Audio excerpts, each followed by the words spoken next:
राजस्थान के चुनाव परिणाम आने में अधिक वक्त शेष नहीं है और 3 दिसंबर की दोपहर तक स्थिति स्पष्ट हो जाएगी। लेकिन एग्जिट पोल को लेकर चर्चाओं का दौर जारी है। इस पर स्थानीय प्रतिक्रियाएं भी सामने आई है। हर तरफ यही चर्चा है कि 3 दिसंबर को राजस्थान में किस पार्टी को कितनी सीटें मिल सकती हैं।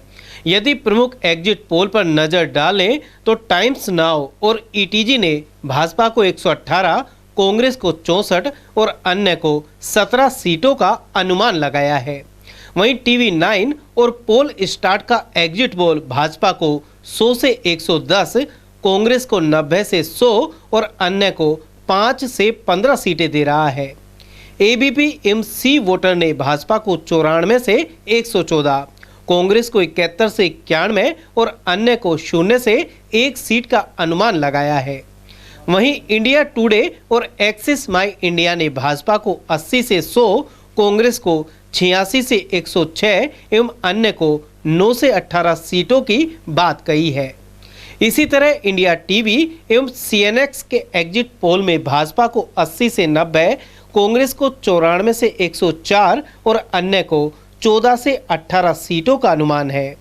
एक प्रमुख मीडिया संस्थान के एग्जिट पोल में भाजपा को 98 से 105, कांग्रेस को 85 से 95 और अन्य को 10 से 15 सीटों की बात कही गई है। आमतौर पर पोल भाजपा की बढ़त दिखा रहे हैं। वहीं सीएम गहलोत अब भी कांग्रेस की जीत सुनिश्चित मान रहे हैं। शुक्रवार को सीएम गहलोत ने कहा कि एग्जिट पोल चाहे कुछ भी कहे, राजस्थान में सरकार कांग्रेस की बन रही है। उन्होंने कहा कि सरकार के खिलाफ कोई सत्ता विरोधी लहर नहीं है। दूसरा कारण, मुख्यमंत्री के बारे में सबकी एक ही राय है। भाजपा के वोटर भी यही कहेंगे कि मुख्यमंत्री ने काम करने में कोई कमी नहीं छोड़ी है। तीसरा कारण है प्रधानमंत्री, गृह मंत्री, भाजपा के मुख्यमंत्री और केंद्रीय मंत्रियों की भाषा, जिसे कोई भी पसंद नहीं कर रहा था। उधर भाजपा प्रदेश अध्यक्ष सीपी जोशी ने राजस्थान में 135 सीटों के साथ भाजपा की सरकार बनने की बात कही है। उनका मानना है कि लोगों का अटूट विश्वास प्रधानमंत्री मोदी के प्रति है। हालांकि राजस्थान कांग्रेस अध्यक्ष गोविंद सिंह डोटासरा कह रहे हैं कि राजस्थान में भारी बहुमत के साथ कांग्रेस के पक्ष में मतदान हुआ है और नतीजे चौंकाने वाले आएंगे। वहीं प्रतिक्रियाओं को देखें तो अलवर शहर निवासी एडवोकेट राम जीवन बोध के अनुसार कई एग्जिट पोल बातों को बड़ा चढ़ाकर दिखाते हैं। साथ ही प्रमुख दल अपनी अपनी जीत के दावे कर रहे हैं। उन्होंने कहा कि बसपा के सहयोग के बिना किसी की सरकार भी नहीं बनेगी। चुनाव आयोग से निवेदन करना चाहता हूँ कि जो एग्जिट पोल हैं इनको बंद करना चाहिए। ये सरकार की दलाली करते हैं। जो सरकार इनको पैसे देती है उनके पक्ष में दिखाने का काम करते हैं। इस तरह के कोई एग्जिट पोल, क्योंकि लोकतंत्र है, लोकतंत्र में लोगों के वोट का अगर फीलिंग के साथ बेचा जाए ये बहुत गलत है और भारतीय संविधान खिलाफ है। इसलिए एग्जिट पोल तो प्राइवेट एजेंसियां हैं जो पैसा देता है। कुछ लोगों से बात करते हैं, जिस तरह की विचारधारा के लोगों से बात करते हैं उस तरह की विचारधारा के लोग बताते हैं। लेकिन बहुसंख्यक लोग अपने वोट का इस्तेमाल सही करते हैं, लेकिन उनको गुमराह करने का काम एग्जिट पोल करते हैं। तो एग्जिट पोल पर विश्वास नहीं किया जा सकता। तो मैं तो कहूँगा कि मजबूत नहीं मजबूर सरकार बने, जिससे कि आम आदमी का फायदा हो। कौन सी सरकार बननी चाहिए? नहीं, बहुजन समाज पार्टी की सरकार बने। तो ये चाहेंगे कि इस देश के अंदर दबे कुचले शोषित पीड़ितों की अगर रहनुमाई करती है तो बीएसपी करती है। और बीएसपी एक मजबूत पार्टी है, वैचारिक रूप से देश के संविधान को लागू करने की बात करती है। और जब तक इस देश में बहुजन समाज पार्टी की सरकार नहीं बनेगी तब तक आम आदमी दबे कुचले को सम्मान नहीं मिल सकता। कांग्रेस पार्टी दावा करेगी मुख्यमंत्री ने जो योजनाएं दी उनसे जीत होगी निश्चित। ये जो लुभावने योजनाएं हैं इस तरह की जो हैं आम आदमी को ठगने का काम करते हैं। अगर आपको सच्ची सेवा करनी है तो देश के संविधान को लागू करके इस देश के युवाओं को रोजगार देना चाहिए। इस देश में शिक्षा चिकित्सा की व्यवस्था करनी चाहिए। आज ये फ्री में चावल बांट रहे हैं, फ्री में गेहूं बांट रहे हैं। इनको अगर एजुकेशन की हम लोग बात करें तो आप इस तरह पंगु ना बनाएं। इस देश के युवाओं को पढ़ाई की जरूरत है, एजुकेशन की जरूरत है और रोजगार की जरूरत है। सरकारों को एजुकेशन पे और रोजगार पे काम करना चाहिए। बीजेपी की सरकार तो खैर बननी भी नहीं है, बन भी नहीं सकती। सरकार तो देश का संविधान, जो देश की जो जनता चाहेगी, राजस्थान की जो जनता चाहेगी उसकी सरकार बनेगी। दावा करने से कोई कुछ होने वाला नहीं है। उधर एडवोकेट नवनीत तिवारी ने बताया कि एग्जिट पोल सही है और निश्चित रूप से भाजपा की सरकार राजस्थान में बनेगी। इसके पीछे प्रधानमंत्री नरेंद्र मोदी बड़ा कारण है। साथ ही अलवर शहर से भी भाजपा का प्रत्याशी जीतेगा। मतगणना का रिजल्ट तो भारी उत्साह के साथ उसी दिन दे दिया गया था जिस दिन वोटिंग थी जी।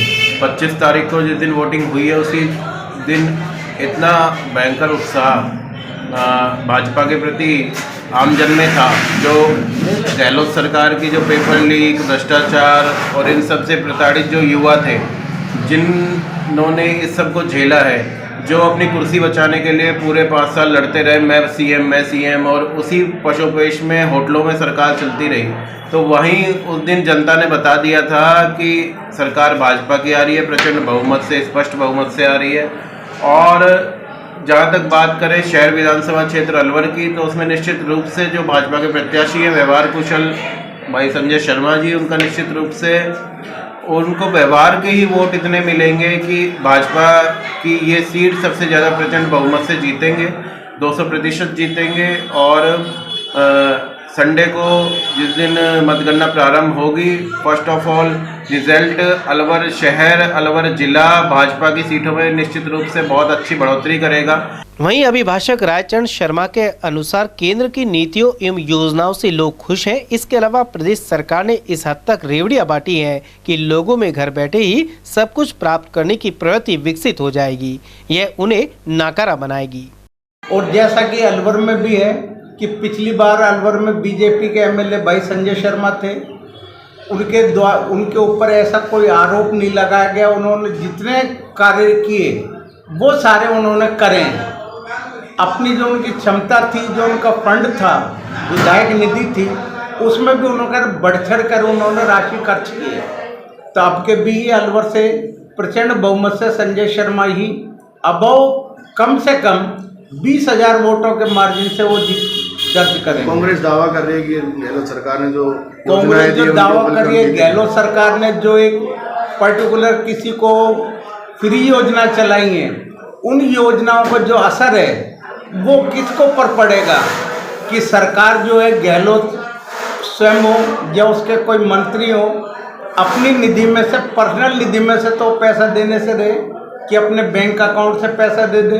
अल्टीमेटली जो गवर्नमेंट के पास रेवेन्यू आएगी उस रेवेन्यू को बांटेंगे। तो सरकार जो पैसा खर्च कर रही है, सरकार के पास पैसा अल्टरनेट कहाँ से आ रहा है? अल्टीमेटली पैसा तो जो टैक्स पेयर हैं, जो टैक्स दे रहे हैं मेहनत कर करके, उनका पैसा का दुरुपयोग किया जा रहा है। ऐसी योजनाओं से आम पब्लिक को कोई फर्क नहीं पड़ा है और पूरे पब्लिक को एक संदेश समाज में गया कि पब्लिक निकम्मी हो चुकी है, कोई काम ना करें, सरकार उनको काम देगी। बदले में सरकार को भ्रष्टाचार, गहलोत सरकार ने जितना भ्रष्टाचार किया है, शायद ही इतिहास में किसी सरकार ने इतना भ्रष्टाचार किया हो। कुल मिलाकर 3 दिसंबर को सटीक आंकड़े सामने आ जाएंगे, लेकिन उसके पहले एग्जिट पोल ने चुनावी चर्चाओं का माहौल गरमा दिया है।